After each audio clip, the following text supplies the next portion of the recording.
אנחנו נמצאים במלון מריוט במרכז מנהטן שבניו יורק, הדינר השנתי של קריית הישיבה בבית אל. הנואם המרכזי כאן הוא המועמד לנשיאות ארצות הברית מייק האקבי עם אורחים נכבדים.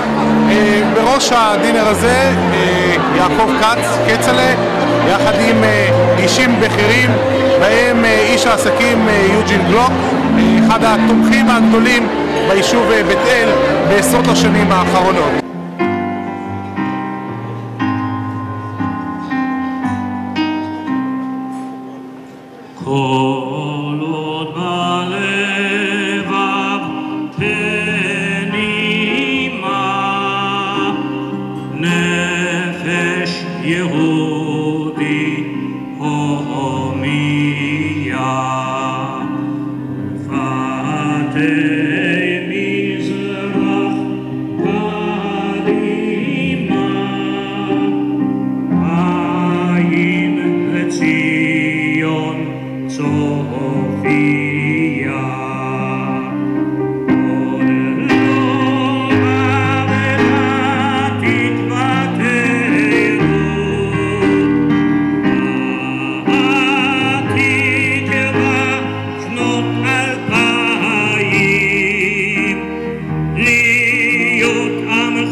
אשר קידשנו במצוותיו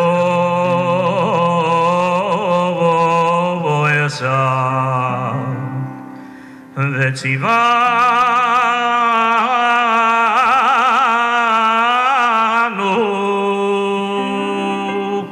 להדליק נר של חנוכה.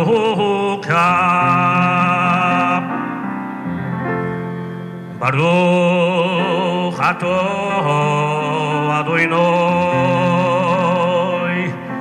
אלוהינו מלך העולם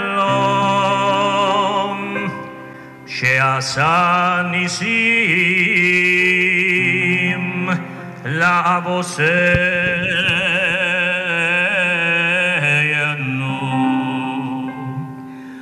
בימים ההם בזמן הזה ברוך אתה אדוני אלוהינו מלך העולם שהחיינו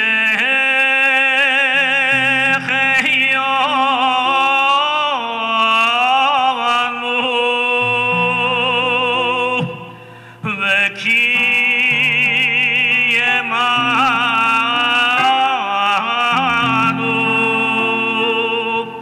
והגיענו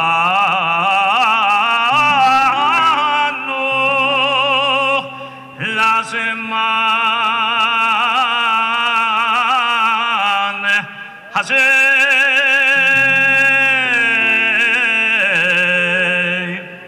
The holiday of lights, the miraculous victory of the few over many, the righteous over evil. We are happy to welcome you all to our 33rd annual dinner.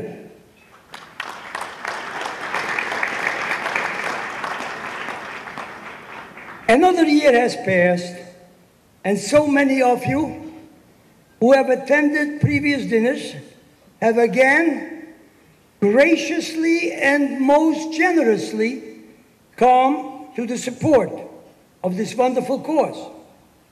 It is with profound pleasure and deep gratitude that I welcome you all, the first-timers as well as the core Bethel supporters.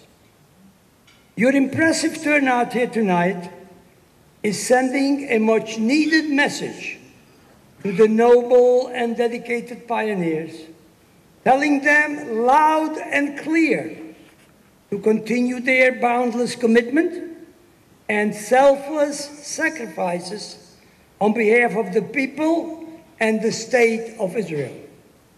Unfortunately, the struggle is not over, and we cannot help but being terribly distraught about the recent situation in Gaza, Jerusalem, and Israel at large.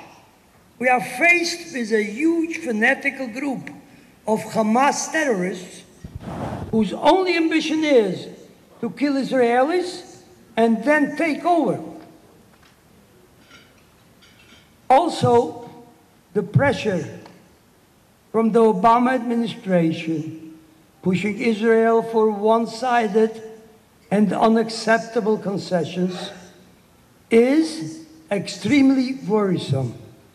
We trust that after the experience in Gaza, the Israeli government will not make any concessions to, God forbid, divide Jerusalem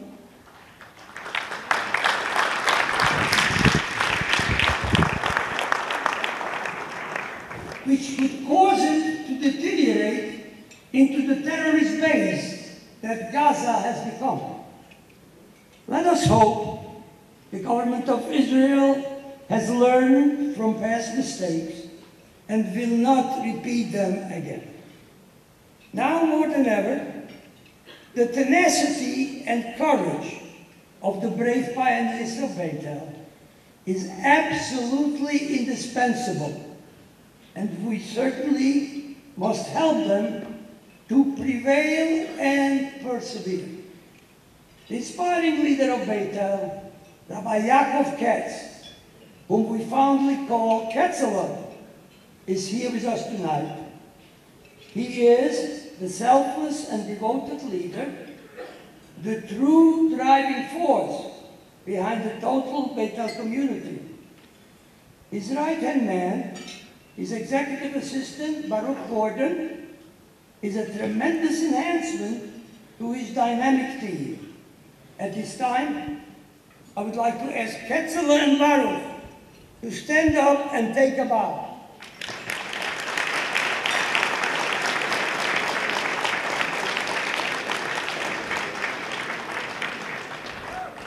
My dear friends, the heroic efforts and accomplishments of the builders of Beit would not have been realized without the genuine love and generous support of all of you wonderful people. In their name and in the name of all of us who care, we thank you and may God bless you.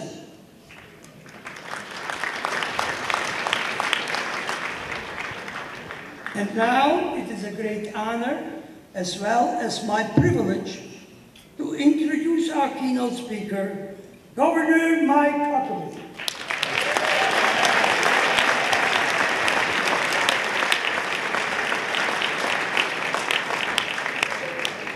His eloquence and strong statements for Israel has strengthened and fortified all of us. He has been unequivocally the best friend the State of Israel has had.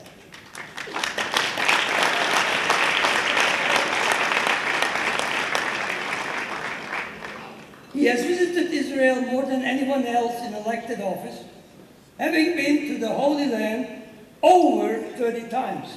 He said almost 40, but 30 at least. He recently traveled to Israel with a group led by Dr. Joseph Frager.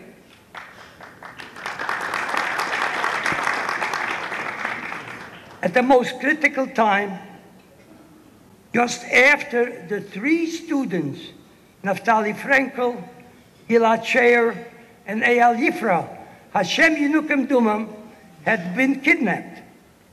The governor was first to say, Naftali Frankel is an American citizen.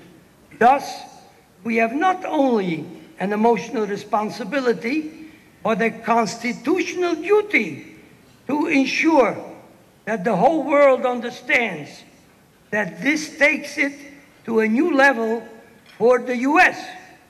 You kidnap an American citizen, now all bets are off. You hurt that kid, and you don't want to know what the results would be. Operation Protective Edge started not long after these remarks, finally having defeated our enemy in Gaza Strip by the Israeli Defense Forces. The governor also visited Beit with the Israeli Prime Minister's brother-in-law, Hagi Ben-Arzi. God should continue to give him strength and vision and success to carry on his vital work for America, Israel, and the world.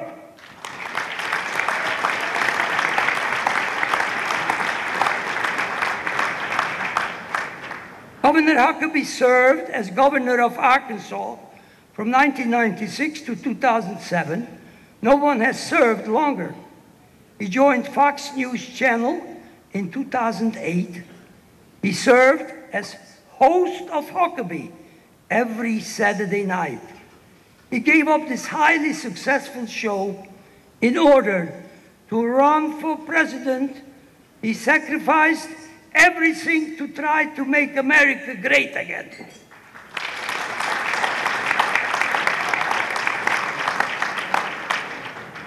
In the Republican primary in 2008, he finished second overall to Senator John McCain. By the way, as I mentioned to Governor Huckabee during our last dinner, 3 of our former keynote speakers of the Beit dinner have gone on to become prime ministers of Israel, of course. Perhaps we will be lucky enough to catapult Governor Huckabee in 2016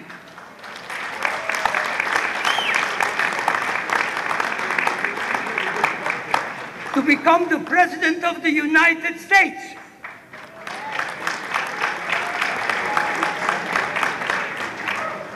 Wouldn't wouldn't that be fantastic accomplishment, making both the United States and Israel super happy?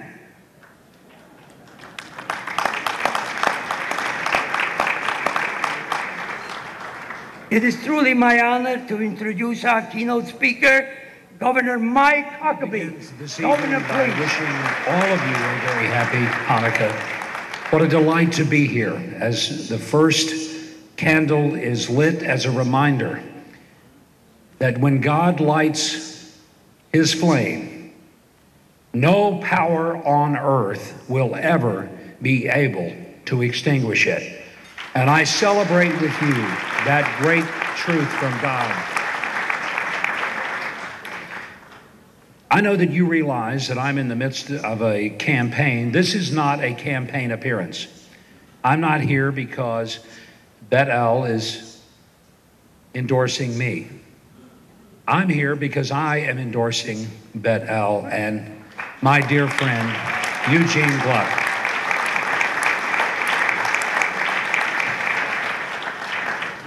Now, please know I won't mind if you want to endorse me. That's perfectly fine, but that is not why we're here.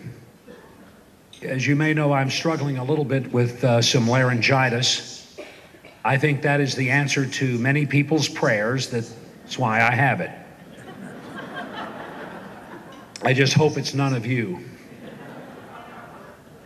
The good news is it means that I probably don't have enough voice to say everything I wish to say, but probably much more than you were hoping that I would say.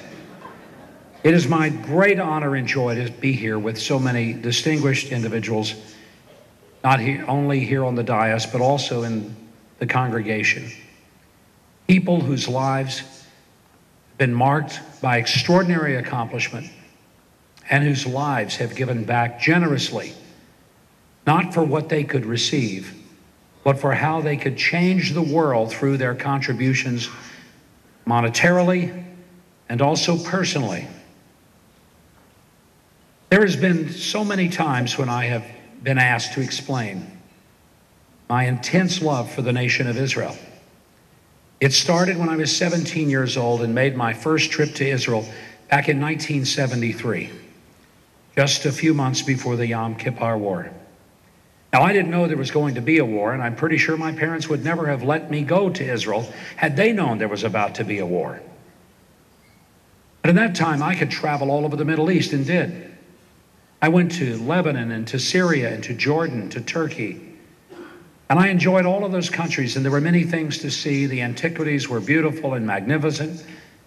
But when I got to Israel, something very special happened inside of me. I can't explain it, but many of you understand from the first time you were there. Even though I had never been there before, it was as if I had come home. And I knew that there was something remarkable about this land. And I believe it more today than ever before. If one believes the Bible, one has to understand that this land is special because God chose this land for his own. In other words, as God looked all over the planet Earth, he decided to pick a piece of real estate that he would personally invest in. He made it all, but he personally wanted one piece of real estate to call his own. He could have picked any place on the planet, but he picked Israel. And he outlined the boundaries and gave those to Abraham. And the boundaries of Israel are not the result of the work of the League of Nations or the United Nations or any committee. It is the work of Almighty God who gave those boundaries to Israel.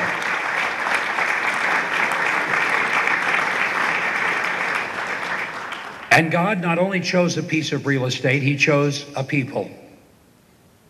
And he chose the Jews to be his people. We may break many of our promises to God, but God never breaks his promises to us. And he promised that the nations that bless Israel will be blessed, and those who curse Israel will be cursed. That promise was not only given in Genesis for such a time as then. It is a promise that lives today, and God will continue to honor that promise to his people, the Jews. I believe that with all my heart.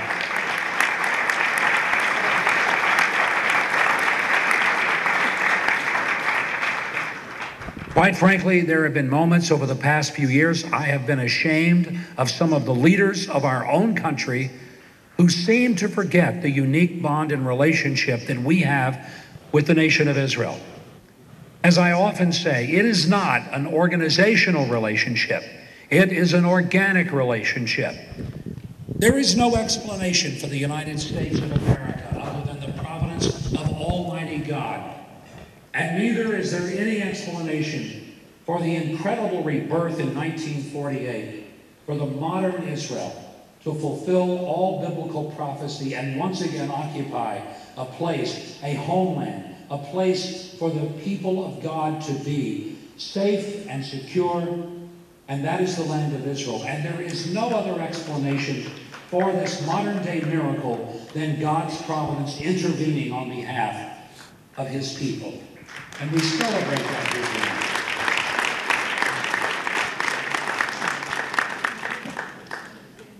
When I hear our leaders encourage Israel to give up their land, not just any piece of land, but the land God gave them, and encourage them to give away land because in the hopes it will bring some type of peace. I am reminded that when Israel has attempted to give away land for peace, they ended up neither with peace nor the land that God gave them. I would suggest, and I would say this, I would like to believe the next president would say to the world, instead of urging Israel to give up land, we will urge Israel to make sure that that land, Judea, Samaria, and all of Israel, be filled with the neighborhoods where God's people, the Jews, can live in safety and security, and there would be no threat that the United States would tolerate against the people of Israel.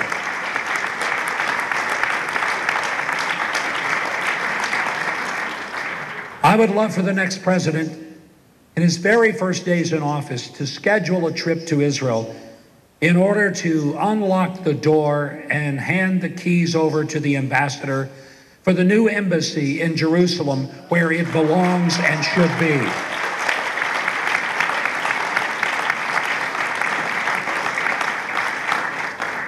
And there has been a cowardly approach through the last several years, as presidents have pledged they would do it, but never did, with the view that it would be provocative. My friend, how much more can be provocative than that which has been attempted to extinguish the flame of the Jews? Let us not cower. Let us not retreat. Let us be bold in believing that if God gave that land, then we should respect the ancient capital of Jerusalem as the capital of God's people and boldly declare that it will be what we will recognize.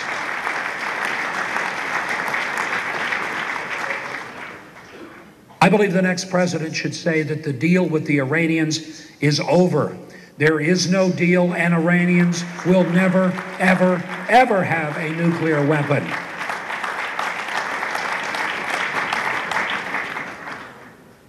I believe the next president should do more than recognize the conclusion of the sentence of Jonathan Pollard.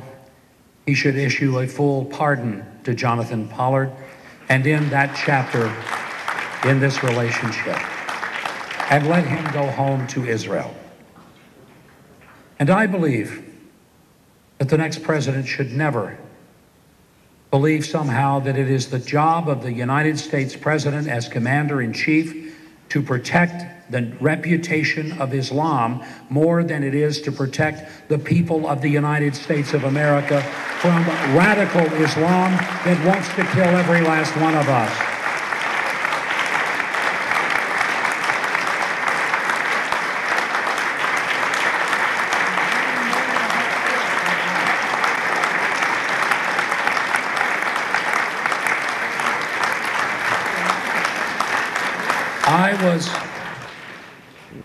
I was stunned when I saw the cover of the New York Daily News last Thursday. as I'm sure many of you did. Given my understanding of this particular audience, my guess is you didn't see it on your doorstep because you would never invite it into your home involuntarily. You saw it on the newsstand or you saw a copy of it on television. But it was a cover of the New York Daily News that was mocking prayer. In essence, taunting Christians and Jews and other people of prayer, suggesting that the horrible incidents of murder and terrorism in San Bernardino, California, were proof positive that God wasn't listening to our prayers.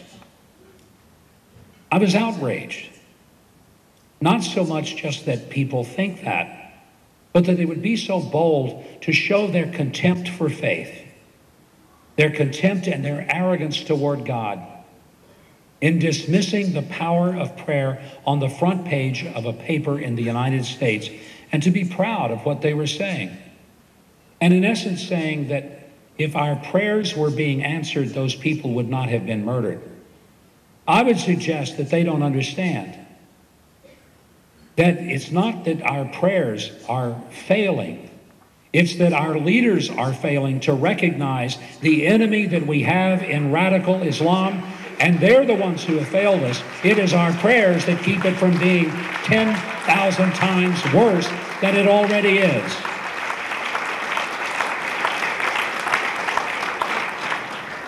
But in my many trips to Israel over the past 42 years, there is one thing that I observed up close and personal, and it is just amazing to me, and that is the transformation of this magnificent land. I have seen the desert bloom.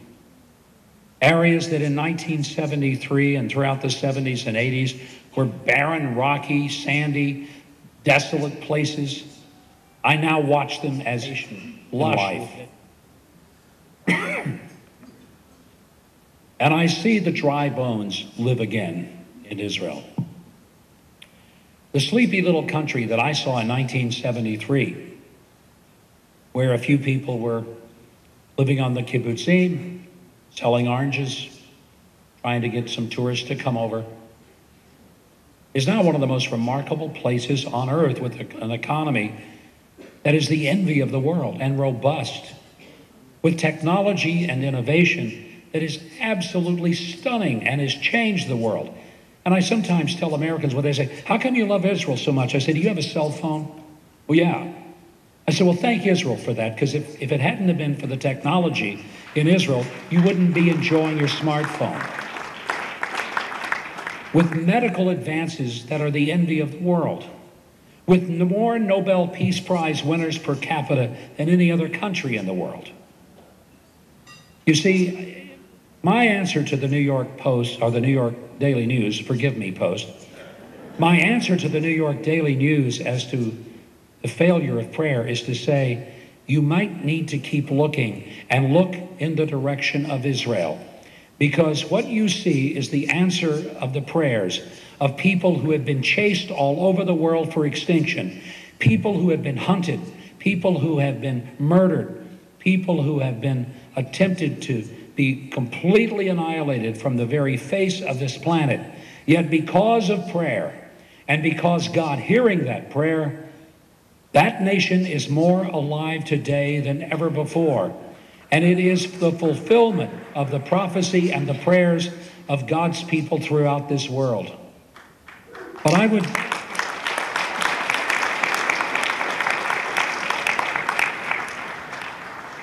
But as I said, one of my reasons for wanting to be here is because my absolute devotion, love, appreciation, respect, and admiration for the president of this dinner, Eugene Gluck. And I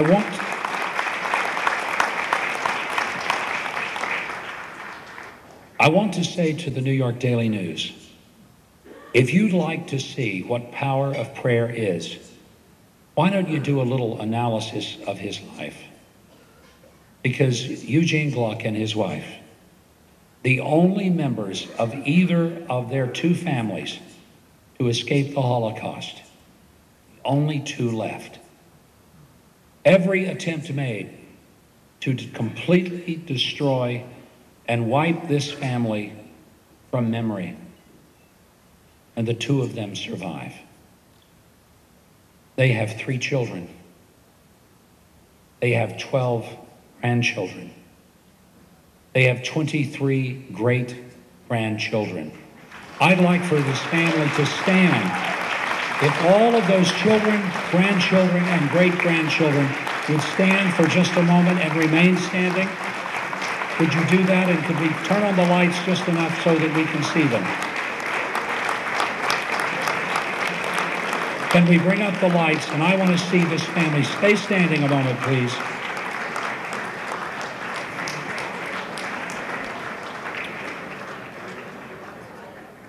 Can we get the lights? Are they not possible? Here we go. Okay. Stand, please. I'd like the children, grandchildren, and great-grandchildren of Eugene Gluck to stand for a moment. Now, I tell you this. Seeing the children and the grandchildren and the great-grandchildren of Eugene Gluck is the most powerful way to answer those who say prayer doesn't matter. Because when Eugene Gluck was praying, as he was being hunted and haunted by the Nazis, God answered his prayer and ours. And tonight we celebrate the extraordinary life that he has lived, the generosity that has made all and so much more of Bet-El possible and prosperous, and the blessings that he has given to all of our lives. This, my friend, is God's answer, the emphatic answer to those who say that God is not real and that prayers do not matter. Tonight we say not just to the New York Daily News, but we say to the world, yes, God still hears prayers. And yes, God has a people and a place. And God is not finished with that place or his people. And America will stand with Israel, because to do so means God will stand with us. To not do so means he will curse us. I don't know about you, but when I pray and sing, God bless America, I know that it comes with a prerequisite, that we would be willing to bless Israel. And tonight I stand with you to do just that in the face of this marvelous family as an answer to what God does when we pray and when we seek him. Eugene, thank you. God bless you for giving us a wonderful picture of God's great power and answer to prayer. Thank you very much. The Jewish communities in Judea and Samaria, the Beit-El institutions, we are all proud of our fellow pioneers who are doing the great honor of living in our homeland. Eugene, after what Governor Huckabee said, I think I shouldn't say anymore. We all love you. We thank you for hosting us tonight, for everything you're doing day in and day out on behalf of the Jewish people. Ketzale, I know you do not miss the Knesset, but many in the Knesset miss you. But what you're doing tonight is great, and what you're doing for Eretz Israel and Am Yisrael, we appreciate that. My friend Dudu Saada, you came with me to the UN on Friday. You saw how much they love us in the UN, how much they love Bet-El, how much they love the Jewish communities in Eretz Israel. So now when you go back home to Kdumim, you will tell our friend what we are facing here. Modi Rosen from Waze, thank you for showing us the way to get here. I have no doubt that without Waze, many of you in this room wouldn't have been here today. Bet-El is a special community with special people. The presence of so many friends, so many people here tonight is a tribute for the people in Bet-El and the great work of American Friends of Bet-El. And also I want to thank you for your commitment to the land of Israel, to Torah Israel, to Eretz Israel. Ladies and gentlemen, first let me wish you Chag Chanukah Sameach. I think it's fitting that as the representative of Israel at the UN, I'm speaking here tonight about what's happening in the UN. Because like the Maccabees of 2,000 years ago, Israel's fight in the UN is truly a fight of a few against the many. Our hard job in the UN is to light the candle of truth against the evil, against the biased propaganda, against the incitement. Be'ezrat Hashem, with God's help, with the spirit of the Maccabees, and with the support of great individuals like the honorees of tonight and the great crowd who is here with us, I can assure you we will prevail.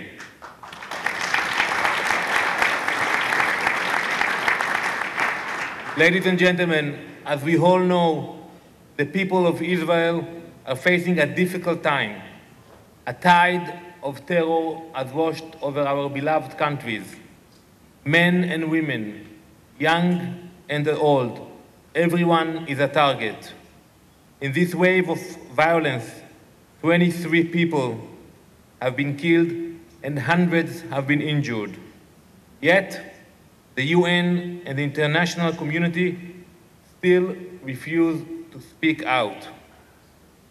That is why, only last week, I stood at the podium in the GA, the General Assembly, and I read the names of those murdered in cold blood by Palestinian terrorists in the General Assembly.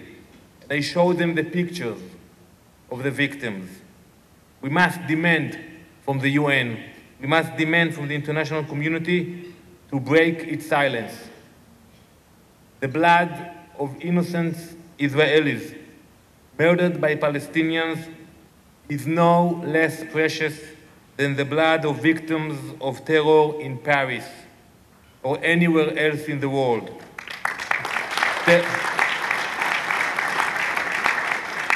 Terror is terror is terror. Instead of holding the Palestinians accountable, many in the UN want to reward them with flags, ceremony, resolutions. France even called for international observers on the Temple Mount. Let me be clear on that. There will be no international presence on Har HaBayit, on the Temple Mount. The Temple Mount is the heart of Jerusalem, our sovereign eternal capital. Before coming to the UN, I had the honor to serve in many positions in the government and in the Knesset. However, I think that serving as Minister of Science, Technology and Space was the best way to prepare for what I'm facing. Since some, not all, some of the UN officials seem to live on another planet. And let me prove it. Last year, the UN General Assembly adopted 20 resolutions criticizing Israel, the only democracy in the Middle East. In comparison, for all the atrocities being committed worldwide, including Syria, Iraq, Yemen, you name it, the UN passed 3 resolutions condemning all those states. Yes, you heard me right. 20 resolutions against Israel and only 3 for the rest of the world combined. We should be proud of our country. Israel is a beacon of stability and freedom. We stand proud against our enemies. We will continue to build our nation. We will continue to build our communities in Eretz Israel. And I want to take this opportunity and to thank you. I speak in many events here in New York, but knowing the people here in this room, you support Israel, you support the Jewish communities in Eretz Israel unconditionally. No if, no buts, no maybe. That is pure love. And with that pure love and unconditional support for the people of Israel, for Am Israel, Be'ezrat Hashem, we will prevail. Thank you very much for everything that you're doing. Thank you very much for supporting our brother and sister all over Eretz Israel.